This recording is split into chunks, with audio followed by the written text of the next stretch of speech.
Here we are, guys. Can you believe it's been a whole year of 2021? Oh my goodness. Can you believe that we've been doing the Packcast for a year? For over a year? That's crazy to me. I didn't bring my Santa hat this year, but I'm wearing a little bit of red just to show my holiday spirit. Nice. Oh my gosh, we did 45 episodes in a year. And a couple bonuses. The bonuses make, we'll add it up to 52 altogether. Probably, yeah. Probably. We'll just round up. Because we take no breaks.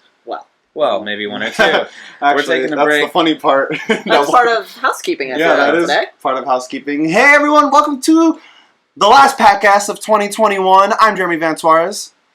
I'm Logan Riley Brunner. And I'm Jacob Wade. And welcome to episode 45, as we mentioned. 45 episodes. Woo! Wow. Look at us. I was working on the website yesterday, or 2 days ago, and I started putting... I've been building a podcast page. If you haven't checked out the website, it might be updated by this point.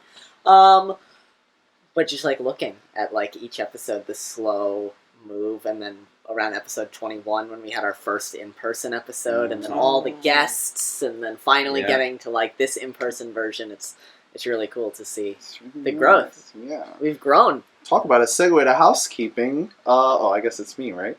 Yeah, go. You're in the hot seat. Hot seat equals housekeeping. Was that a fan? I was dusting. Oh, it was dusting. I'm the dusty one this week. Dusty. Okay. This past week we dropped a interview clip. Yep. With Addie Jenkins, a new collective member. Glad to have you on the team, baby. Covers taking a little bit of a nap. Tomorrow there's possibly an interview coming out, but it's also, this might be the last video of the next 2 weeks. Yeah. So you might be looking at a new interview when the new year starts again. You have a lot of interviews to look forward to. Yeah, we have so many there's so many interviews. Coming out there's so many in January. Interviews. If you watch season 1, you know a handful of the ones coming up. So if you haven't watched season 1, go watch season 1. Catch up! Yeah. As I mentioned earlier, the Packcast will be taking a bit of a break. We want to go home and, enjoy the holidays and not have to be too stressed out about work. Not have to record and edit. So we'll be back in the new year. The Packcast today. The Packcast will be back on January 11th, 2022. Wow. Is it January 11th? We're not doing it January 3rd? Nice. No, because we wanted that first week. We have to break that first week off. Great. Okay. I'm cool with that. That's lovely. That's lovely. So, we'll be back January 11th with who knows what topic. Maybe talking about Spider-Man No Way Home. Ooh, I can't wait! Maybe talking about... the world has caught up by that point. So I think it'll be a good amount of time by the time we come back. It'll be 3-4 weeks. We're seeing it this Sunday. We are seeing it. By the time Sunday. By the time this podcast comes out, we'll have seen it 2 days ago. My New Year resolution for the podcast will only be to mention things in past tense. None of this tomorrow bullshit. It's too confusing. I'm trying to be in the moment with you guys, and I'm not trying to live in the future on Tuesday. I feel that. Right? That'll be a New Year's resolution for the podcast. I try and do things coming out tomorrow.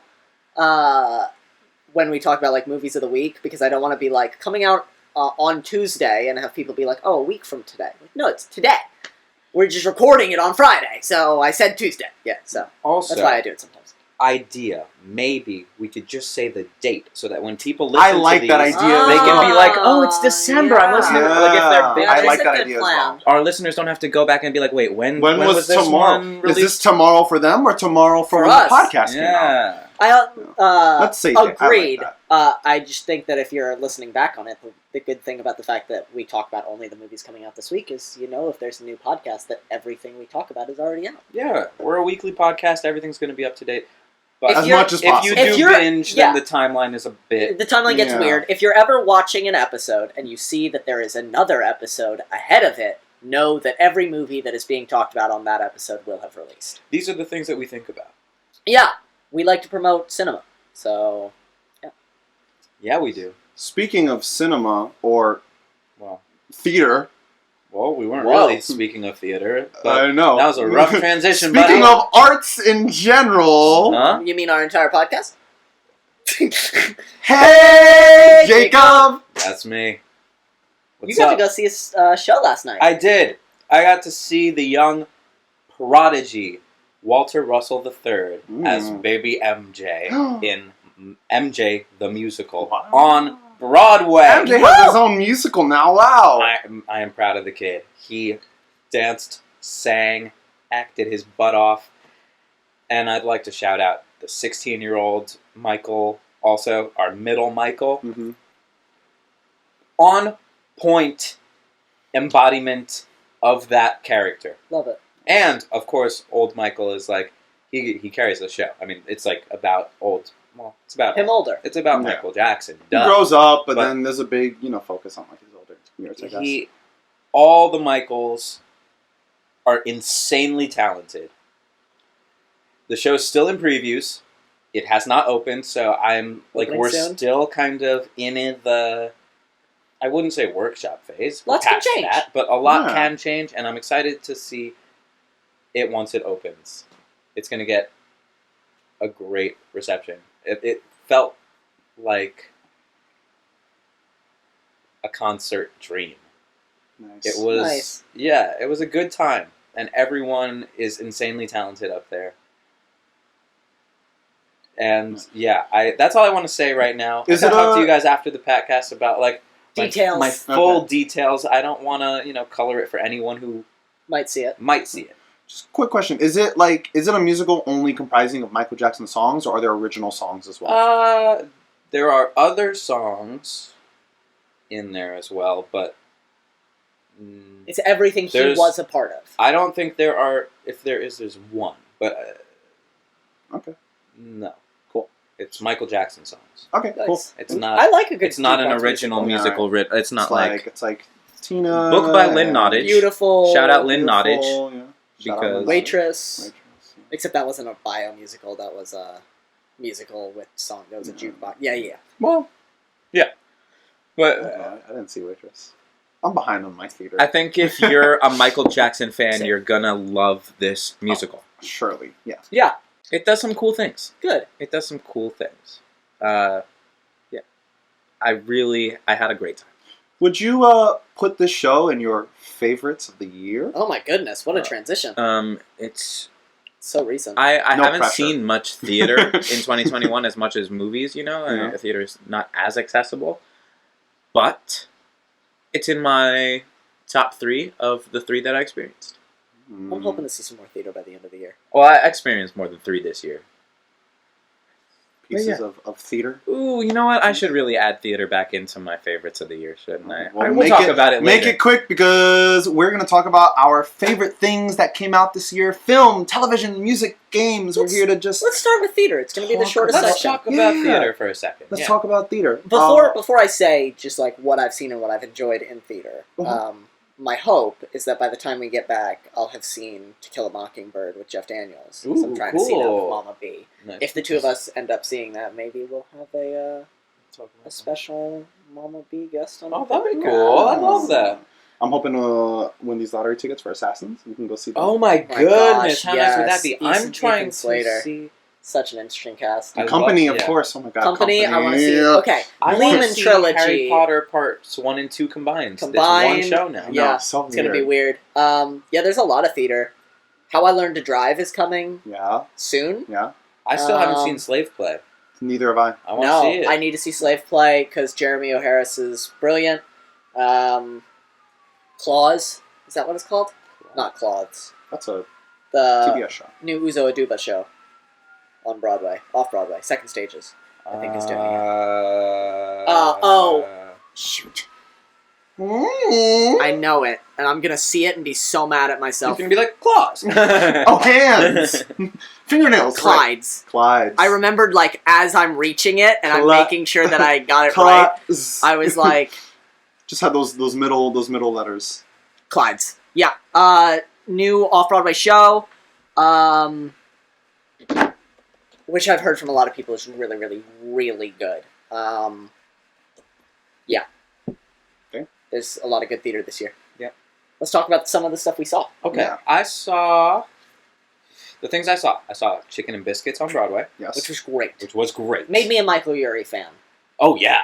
Yes. I was already a Michael Urie fan. I knew I was going into Chicken and Biscuits, but come on. I hadn't seen enough of him to be like, I am a real Michael Urie fan, and not have seen him in that. I was like, he was just so perfect. Yeah. I thought that him and I'm blanking on her name, and I feel so bad, but the girl that played the youngest were just show stealers and just so good. I loved their scene together. Mm-hmm. Yes. Oh yeah. It was my favorite scene. Might have been my favorite scene in the whole show. Yeah. I saw MJ the Musical. I saw Chester Bailey. I saw Playing Possum. We did see Chester Bailey. That was this year. Legend. Yeah. And Reed Birney, of course. Shout out Reed Birney. Legend. Oh yeah. That was great. Yeah. Playing Possum was great. The Birneys, we love you. Ryan Quigley, Gus Burney, Jackie Abbott. Love you guys. You guys are all great. You gave us tickets to see gave you guys Fire tickets. Shut Up in My Bones, That's which right. is, I think, my theater piece of the year. That would be my theater piece of the year if I had actually gotten a chance to see it. To see it from the audience, not from the side of the stage. Yeah. But you know what? That's the show you got a more intimate experience than anyone in the audience could ever have. Yeah. I was inside that show. So yes, that's my number one. Would you like to talk a bit about it? Why it's your number one? Yeah, I think, honestly, any words that I can say about it at this point are just going to be repetitions of what I said before. Okay. It's completely different. It's new and original, and we had very different upbringings when it came to kind of classic stage art forms that, like, you were raised on opera and I really wasn't. So, like, to go into the world of opera has always been super hard for me. Jacob has done a great job of introducing me to it.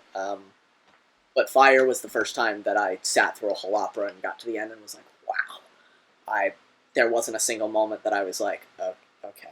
Can we get to the point, please? Can we get to the point? Please, like, it was just, it was emotional and brutal and queer and black, and it was so good.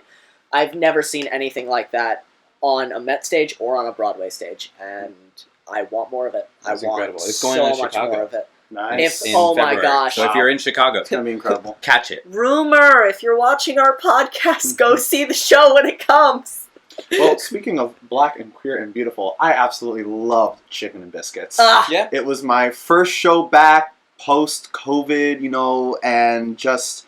that Broadway magic.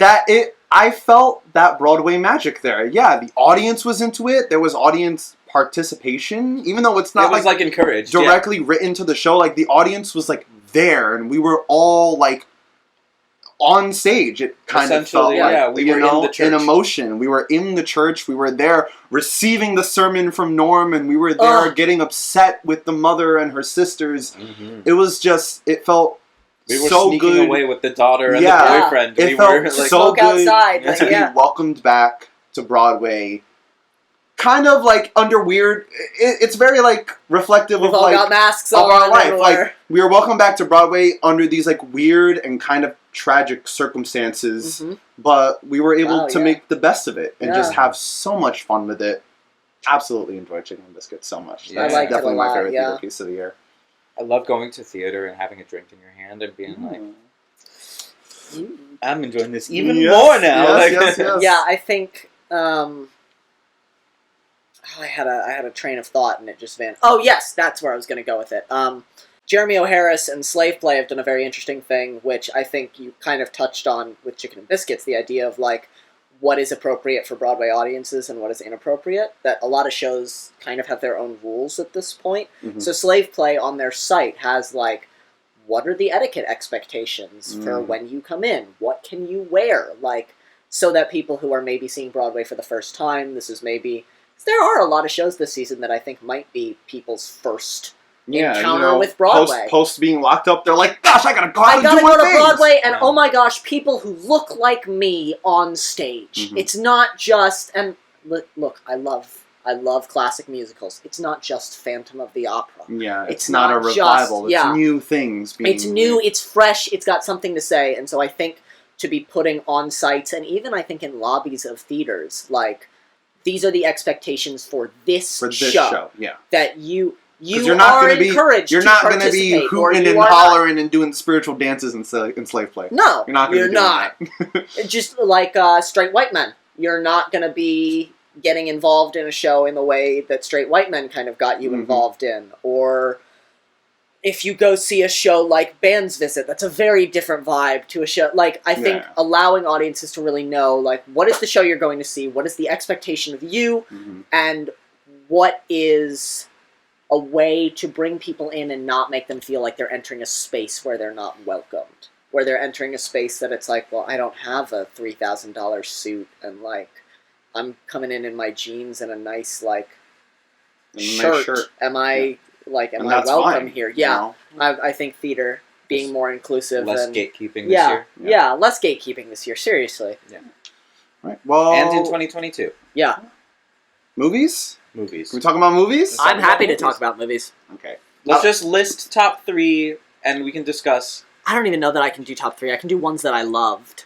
I can, but I don't know that I've got a top 3. I have top 3 notable ones. These aren't necessarily my top 3 favorites, although I'd say most of them are. Even though I also didn't really get to see many movies this year. Yeah, you know, bullshit. It was weird. What? You got to see a lot of movies. We saw a bunch. I know. I'm thinking because, like, when I look at my AMC history, it only starts in August. No Time to Die. With Black Widow. Black Widow. That's when it starts. Gotcha. So when I was looking at my AMC history, I'm like, this can't be all the movies I've seen. Right. But I think since the end of the summer onward, I've seen so many more movies as opposed to, like, the first half of the year. Sure. So these are my favorites of the year. Obviously, Dune. Yep. My relationship with Tenet has been broken up, and I am utterly obsessed with Dune right now. My number one. It made me excited for the world. It made me excited for the sequel potential that it might receive. For sci-fi in general. You know, it's a big step. Yeah, it's a big step forward, and the fact that it was so faithful and such a great adaptation of the book. Just like I'm still obsessed with it. I'm still thinking about it. I probably will until the next obsession comes out. That's one of them. Should I just go through the other 2 as well? Sure. I'm going to switch around. Okay. Number 2, I'm going to say is Shang-Chi and the Legend of the Ten Rings. Oh my gosh! Yeah, that did come out this year. Yeah. I mean, different. Asian-led superhero movie that Marvel was kind of setting up to fail, and it did not. It did not. It's going to be the second best Marvel movie this year because Spider-Man is going to Marvel blow the roof. set up Black Widow and Shang-Chi to fail, and I really don't appreciate it. Yeah. Well, definitely Black Widow. Yeah. I think both of them. I think both of them. Yeah.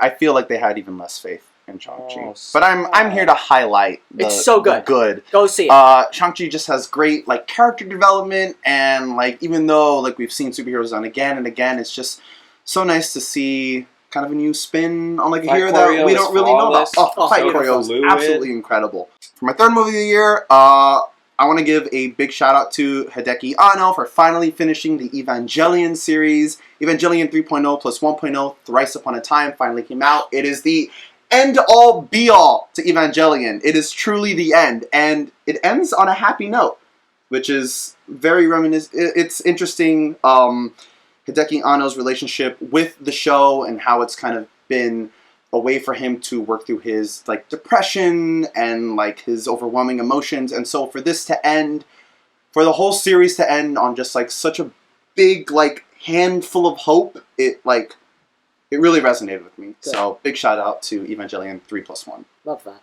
Those are my 3 of the year. I have more, of course, but I'm sure. So I feel like you guys might name them anyway. I'll go next, and then Logan can round us out. Okay. Because I only have 2 that I really want to talk about. That you really want to talk about. I have 3. West Side Story is my number 2. Yeah. Dune was my number 1. Just because, I mean, we talked about it last week. We talked about it so much, yeah. And 3 is No Time to Die. Yep. I agree. Very good. As a movie, it was a nice ride throughout the whole thing. Yeah. You know, the pace kept going. The characters stayed consistent. I loved it. Yeah, I'm gonna go with No Time to Die. It's my number 3. My 3 are completely different because you guys have already mentioned a couple of ones that I really liked. Dune, West Side Story, I thought were both great. At my number 3 spot, I'm gonna put Tick Tick Boom. Still have to see it. I wept. It was beautiful. The music is gorgeous. Andrew Garfield really does have the voice of an angel. The talent on display was immaculate. It was just so good. Yeah, I like Tick Tick Boom more than Rent, so this was very much the right movie for me. I thought it was beautiful. It was just beautiful. Number 2 is one that I had to remember came out this year, and it's going to be a little controversial, and I just like it because I thought that it was a beautiful culmination of something that should have been way better. Zack Snyder's The Justice League. Oh my god, that came out this year! It was really good. Holy shit! The Justice League. Oh, I totally agree with that. Totally forgot! Totally agree with that, putting that on my list. It's so good. Fucking 4-hour epic. Should have been a miniseries, but it was a movie, so I'm considering it a movie. It took everything that Joss Whedon did wrong with Justice League and made it right. It set up what should have been the DCEU, set up characters that should have been set up. It was so incredibly well done. And really, I thought was a great way for Zack Snyder to kind of get some closure on that chapter of his life. And my number 1 film of the year, which I think everyone should see when you're out of your pandemic, I can't watch pandemic movies, is a little movie called Little Fish. It was written by Mattson Tomlin, who wrote Mother Android, which came out today, real time today, Thursday. Thursday, December 16th. It's a beautiful movie. It's the pandemic meets Eternal Sunshine of the Spotless Mind. What would happen if you caught a disease and it caused you to forget everyone you've ever known? You lose every memory you've ever had. It's Alzheimer's, but incredibly sped up. And in people who are in their 30s and they have no idea how they catch it. Hate that. And it's just you wake up one day and you look at your partner and you're like, who the fuck are you? Why are you in my house? It was beautiful and heartbreaking, and I cried 5 times during it. I tried to get Jacob to watch it one day and it was not the mood, so I will get him to watch it in 2022. But, Tick Tick Boom, Zack Snyder's The Justice League, Little Fish. Those are my 3. I have honorable mentions to say real quick. Just pop a couple in. Yeah. Last Night in Soho. Honorable mention. And Bo Burnham's Inside. Oh my gosh, yeah! God. Wow, Bo Burnham's Inside! I was really surprised you didn't mention it. I was like, when you said Justice League, I was like, wow, okay. Yeah. Inside, wow. Came out this year. There's gonna be 10 others that I'm gonna be like, oh, and this! Yeah. But yeah. But, Inside. Whew. Yeah. What a movie. TV? You want to do TV next? Do All TV. right, let's do TV next. Jacob, why don't you go first? All right, I'll start with TV. I feel like you've watched the most TV. I watch a lot of TV. I feel like our picks are just going to be 3 things that we watched together. Yes, which is what it is. Succession, Season 3. Yep! Boom, number 1. Still got to finish that. Finale! I know. You, Season 3. Yep. Great. Ted Lasso, Season 2. Yep. Come on. It was great TV. It was great TV. TV. Do you two share your favorite I don't think TV there's show? anything... Great British Baking Show. No. I was gonna go for Loki. I have that on my list. Hawkeye. I have that on my list. Falcon and the Winter Soldier. Right. Shout out. The Disney Plus shows I think all deserve one honorable mention. Yeah, the MCU. All of them together. The MCU Disney shows, I wanted to put them all together, but then I also want to shut them out separate because I like some more than others. Yeah. I do have Loki on there. Great. Just because it is such a huge, overarching, has such a weight on the MCU type story, and then you have the complete opposite, which is Hawkeye. Yeah. Which is such Well, we don't know yet. Could have huge weight on the series. Not as huge as Loki. No, probably. There's no way Hawkeye can have as huge an impact as Loki does. But that's what I like about it, that it's such a small, focused story about people, as opposed to universes. He's just a guy. Exactly. He's just a guy. And my third favorite television of the year is Formula One. Oh yeah. I mean, this is our first season. I guess I'd put Drive to Survive on there. I'd include that as well because I just started watching that this year. We all just got into Formula One this year. And we were able to watch our first Formula One season, and I couldn't have asked for a more exciting sport to get into this ending of Abu Dhabi was ridiculous. What an ending. If you saw last week's podcast, you know that Lewis Hamilton did not win the Drivers' Championship, but boy... I mean, you said in the podcast last week that Lewis did win because you thought he did. You were like, and Because this is coming out before Lewis. You won the championship. You did it. I know. You won the championship of my heart. Big shout out to Max Verstappen. You know, I'm not mad at you. First-time winner. You have been an incredible driver since when I first started watching Drive to Survive. Yeah. All the way through. This season, you've shown nothing but greatness. FIA, Michael Massey, do better. Do better, FIA. I also want to put in my TV show Sex Education Season 3. Very good show. I think everybody should watch it. I think that's about it for TV that I watched this year. We'll move on to video games. Video games? Sure. Video games. Sure. Okay. I'll start because I feel like I'm like the most up to date with video games. Yeah. Resident Evil Village. I've played bits and pieces. Horror survival type game with an awesome setting and cool spooky characters. It's been a long time since I played a Resident Evil game, and I really liked it. Yeah. Next I want Deathloop. PlayStation exclusive, super like original take on the roguelike genre. It's a mystery game, it's a puzzle game, it's an action game, it's a first-person shooter. It's so many creative things in one. And so I really enjoyed that. And then finally, Neo: The World Ends With You. Long-awaited sequel to the DS game. Really great game mechanics and just like really fun story. And of course, like The World Ends With You, always coming through with the crazy soundtrack, mixture of rock and hip hop and electronic music. You guys know what's up, right? I feel like I'm gonna say probably just a bunch of indie games. Among Us came out this year. No, Among Us came out last year. Fuck. So First Class Trouble. Fuck it, Among Us. Well, Among Us and the games that it inspired. We played a lot of Among Us this year because Among Us really became popular this year. In the was early Fall year. Guys this year? No, or was that Fall last Guys year was as well? Last year. Wow. Trying to think of just like big games that came out this year. Yeah, or just big games that you enjoyed playing this year. Maybe you're catching up on your wide and expansive backlog. Alan Wake Remastered. That's on my list. Which I think is a great game.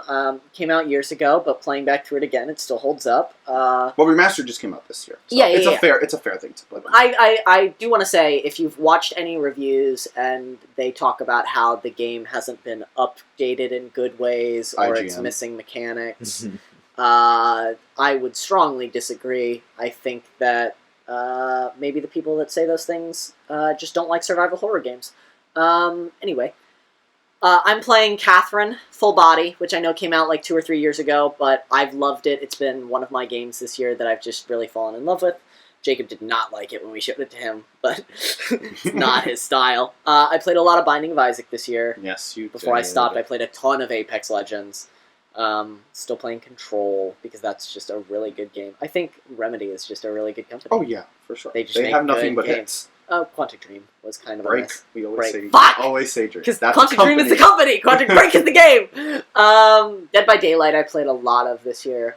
The Stranger Things pack is now gone. Sad. But you have it. But I have it, so I can still play it.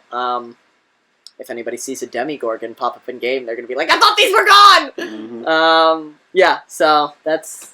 I feel like there wasn't a... Like, last year, I would have stared into the lens of the camera as I did and gone, The Last of Us Part 2. Because that was the game of the year. But I don't feel like... Yeah, it was a slow year for video I don't feel games. like I've played an experience this year where I've gotten to the end and just been like... I agree. Wow! I agree. Yeah, so looking forward to next year to seeing what that brings. Yeah. Jacob, games of the year? Even if they didn't come out this year. Alright, well I played a lot of Red Dead Online this year. Yeah? We had fun. Keeps getting updates. I played a lot of Miles Morales. It came out at the end of 2020, so I played it in 2021. A good game. A good game. And Cyberpunk 2077 came out also end of 2020. Yeah. Should have come out. And I waited a while for the bugs to get fixed, and I'm finally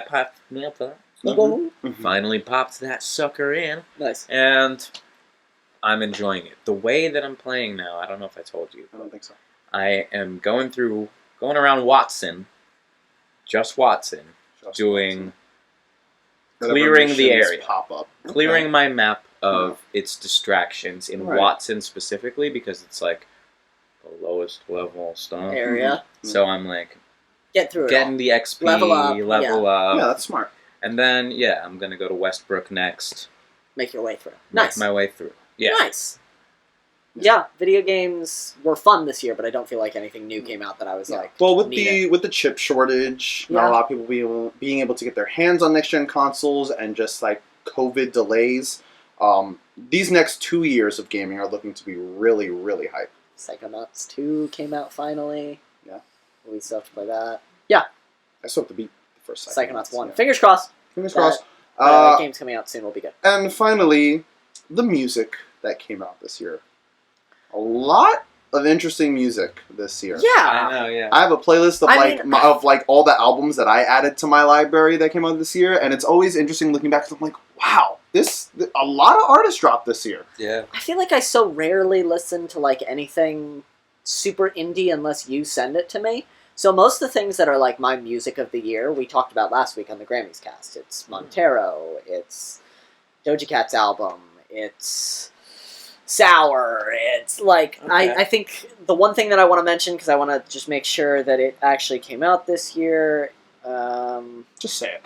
Yeah, Oh, you need to find the name. Yeah, OK Orchestra by AJR released this year. I thought that was a really good album. It was really beautiful.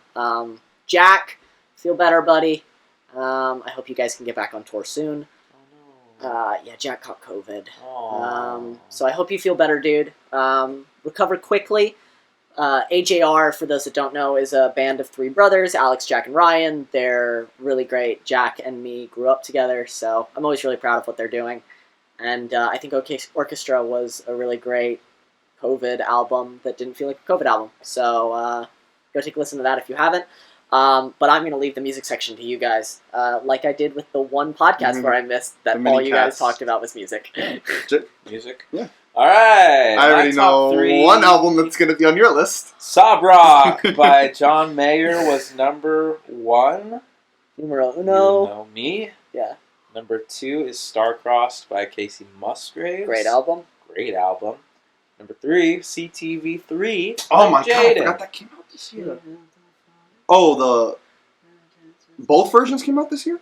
Did both? No, I don't think both did. I think just one did. No, because we did Lucy as one of the covers last year. Yeah. Just the new version. Cool Tapes. Cool Tape. Volume 3. Cool Tape. Wow. Volume I just 3. pulled that out of the memory bank and was like, I hope this is the name of the album. Black and White Triple Chuck's Deluxe Edition, or whatever it's called. For the Cool Tape? Yeah, the new version. The new version is Deluxe something. Rainbow Triple Chuck's is the Day Trippers not edition. Beatles. Day Trippers edition, yeah. Yeah. Good one. Triple Chuck's is Justin. Justin, which is, I guess, honorable mention. Sure. Yeah. Sure. I want Justin's album to win a Grammy, but sure, it's an honorable mention. It's not my top 3. Okay. Well, I already know what album you're going to say. Oh yeah? What is it, Logan? Baby Keem's album. Okay, well that's yes. I was gonna mention that one last out of the 3. Not that it's my third. I'm just listing like favorites. I'm not putting them in any specific order. Right. Sure. But sure, let's start with Baby Keem's The Melodic Blue. I've been waiting on Baby Keem to drop his first album for a hot minute, and it came out, and it was definitely different, and a lot of great tracks. Okay. Baby Keem got bars and production. Okay. You know. And it gave us a lot of memorable moments. Top of the Morning, and they're all Kendrick related, too. Yeah.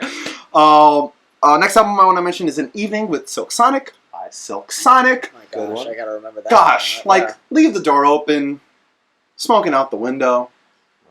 I mean, they were just able to capture like a classic time of music and just update it for the 21st century, and it really paid off. Only sin is that album isn't longer. Yeah, true. It feels so short. Yeah. Third album I want to mention, which I think is great that I mentioned it third, is an album called 333 by Tinashe. It's her first solo album coming off of her record deal. She's now fully independent, and I think she flourishes on this album. Written and partly produced by her as well. It's just a fantastic kind of like hyper pop dance R&B fusion.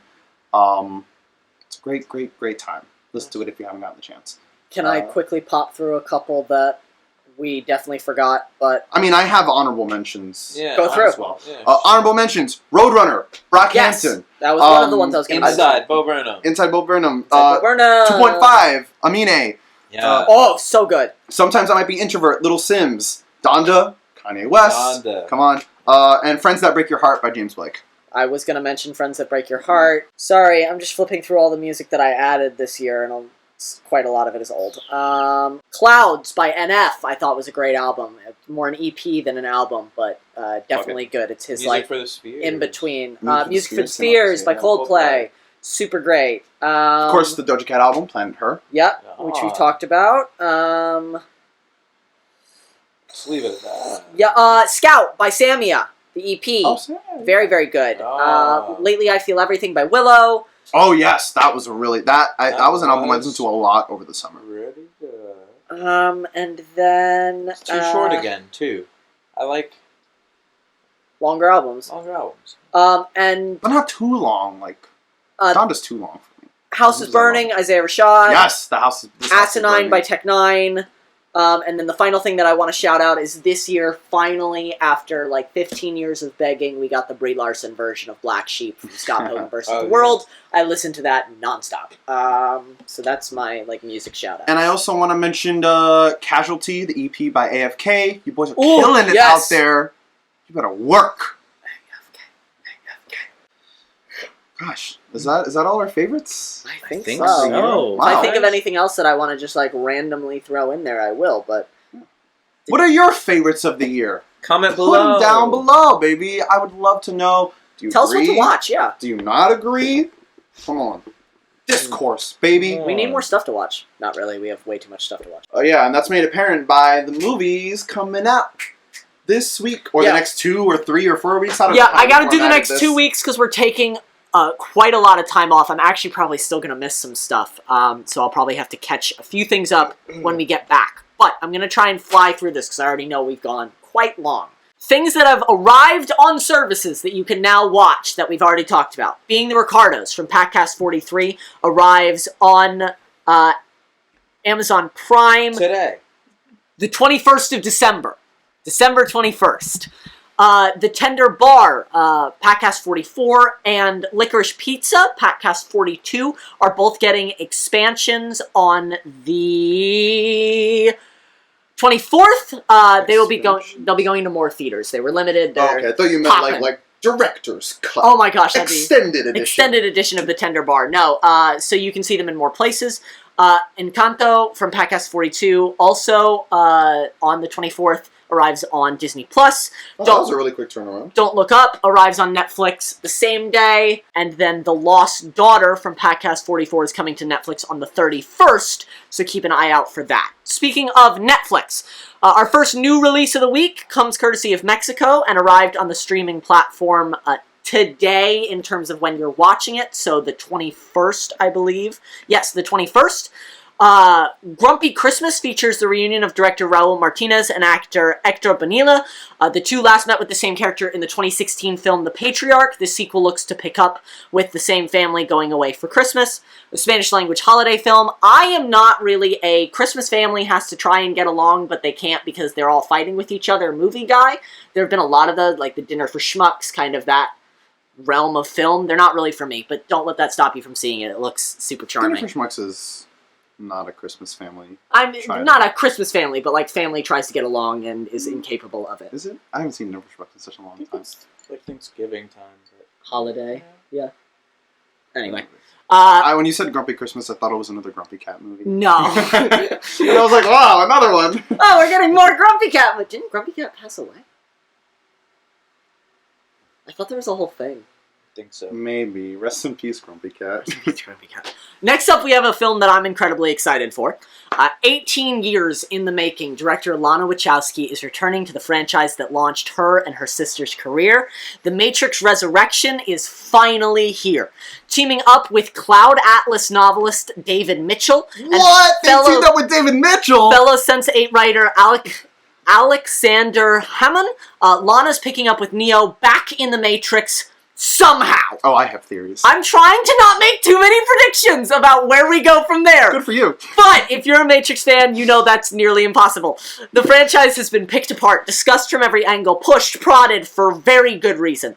Following her and her sister's transition, these films were looked at from completely different lenses. To see where those lenses take Lana in this new movie is something I'm incredibly excited for. She is not being joined by her sister. Her sister Lily said that the two of them discussed the reasons they came back and left. Lana said that the loss of both of their parents and the loss of a bunch of friends during COVID really pushed her to go back to Neo and Trinity, these characters who really helped her through difficult times in her life.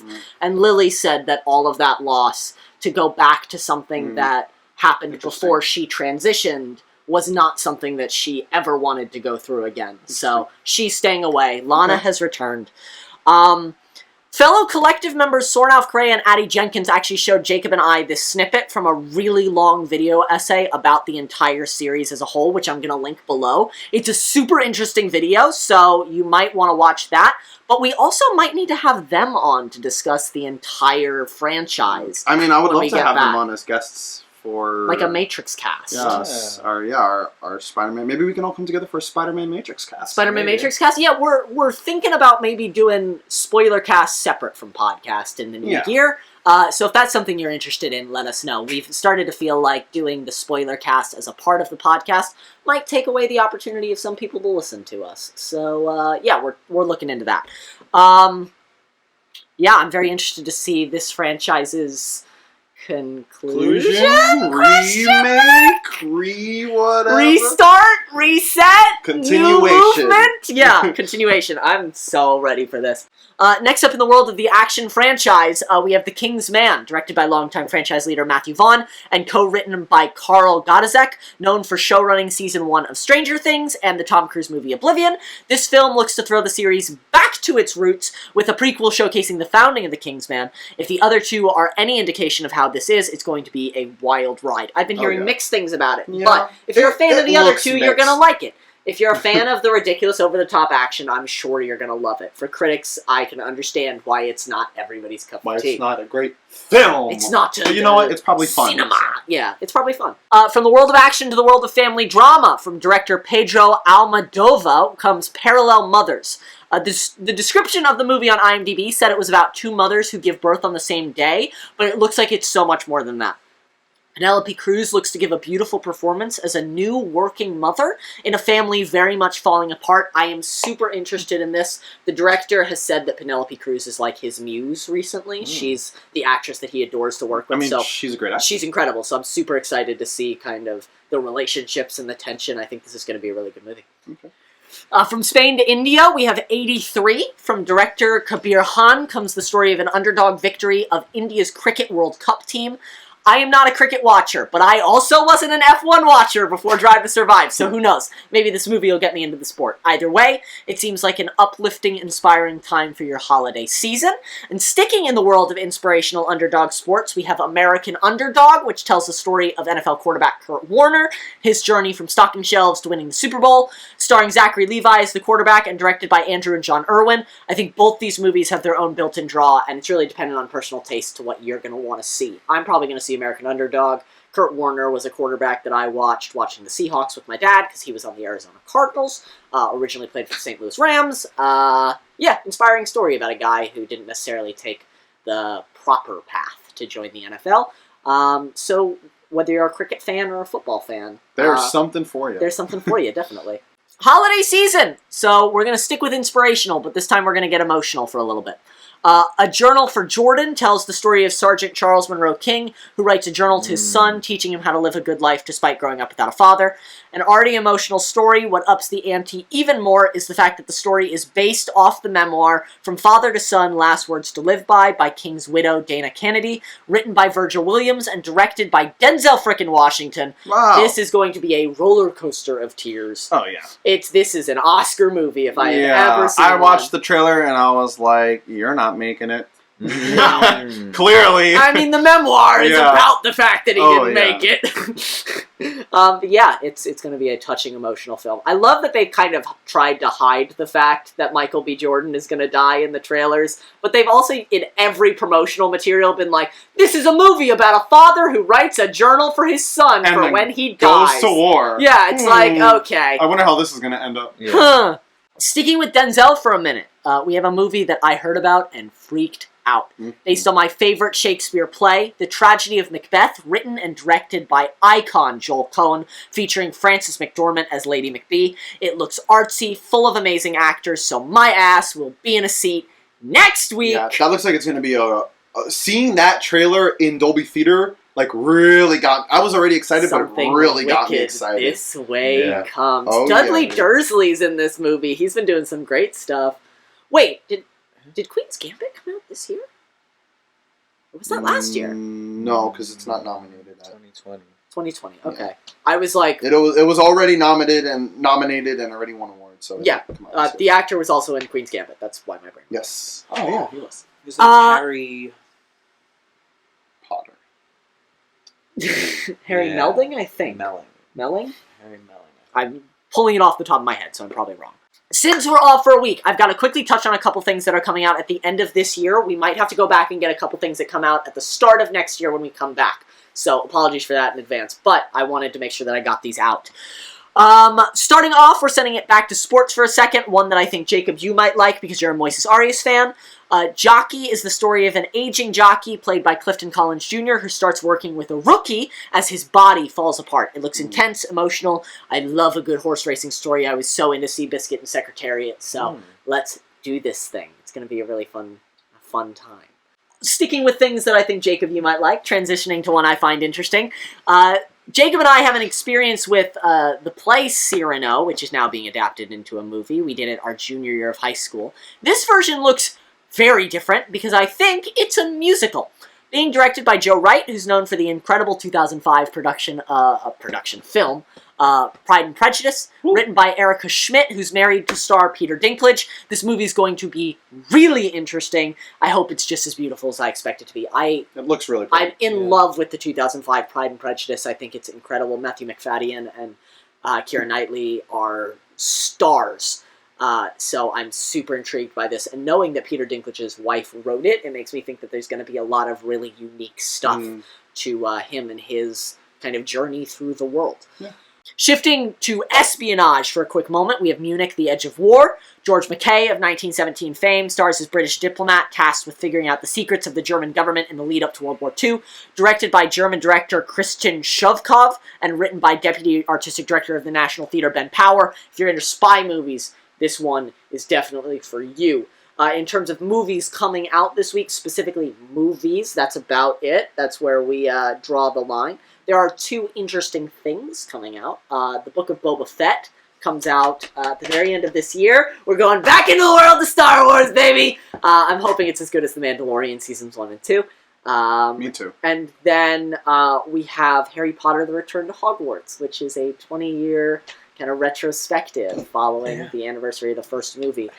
Rumor has it that J.K. Rowling was banned from the filming of this reunion special because some of the cast members were uncomfortable with her being there. I can imagine. Yeah. I would too. That's what I'm going to say. Nice. Because I could rant about that for like an hour, but I don't want to get into it. That's it for things coming out this week. I hope you go see movies. I'm going to try and see Mother Android tonight. We are seeing Spider-Man No Way Home on Sunday. And then The Matrix we're going to see the week after. There's so much good cinema coming out this week. Tragedy and Macbeth. Wow. Sounds like a really great time to get into A-List, doesn't it? Yeah, it sounds like a really great time for you guys to get A-List. It also sounds like a really great time for us to take a break. Yeah, it will be nice to... I will miss, coming around this table. In-depth discussion. Yeah, I was going to say, you act like we're not going to in-depth talk about movies. Yeah, but it's nice to have like a space just dedicated for that. For sure. Outside of this, it's just like the world. It's mixed into other things, but here it's like film, television, arts, the world. Let's talk about it. Yes. So yeah, it's going to be great. I mean, content we're consuming. I feel like we already talked about like the past year's worth of content. Yeah, we consumed. I feel like I'm not like notably enjoying anything this week. I'm honestly more than happy just talking about the things that I really loved this year. Because even though it was still kind of a slow year, still trying to arts our way out of a pandemic. We still got some really great, inspiring, exciting, shocking, funny things this year. Yeah, I'm really happy for all of it. Me too. Yeah, we got to do some great stuff. Well. Actually, my favorite series. Nope, that came out in 2020. Never mind. Say it anyway. I was going to say Tucci and Jones, because I thought it came out this year, but it didn't. No. My favorite series is the Packcast. Hey! Which you, dear viewer, get to watch every week, except for the next few weeks. Special shout out to Anchor for sponsoring this podcast. We know we said it last week, and then it actually wasn't there. But this week, you definitely heard the Anchor podcast, the Anchor ad, at the beginning of this podcast. So thanks, Anchor. If you didn't, let us know. Yeah. Things have gone wrong. Yeah, we'll probably know before you do. Yeah. Thanks for joining us on this journey of podcasting through a whole year. Dealing with us while we were on Zoom and figuring out guests and how to not interrupt each other while we were in virtual space, and finally coming to together. my lovely couch. Yeah. We're here. Let's all come together for this last podcast of the year. It's been a pleasure being able to have you along for the ride. We can't wait to come back January 11th, 2022 to talk about whatever is happening in the arts world. And as always, leave a comment below. Like it. Tag us on social media. Subscribe. Yeah. Follow us. We'd love to all the things. Continue talking to you while we're on this break. Yeah. I'm Jeremy Van Suarez. I'm Logan Riley Bruner. And I'm Jacob Wade. And happy holidays and happy New Year's. Bye. Bye. Bye, guys.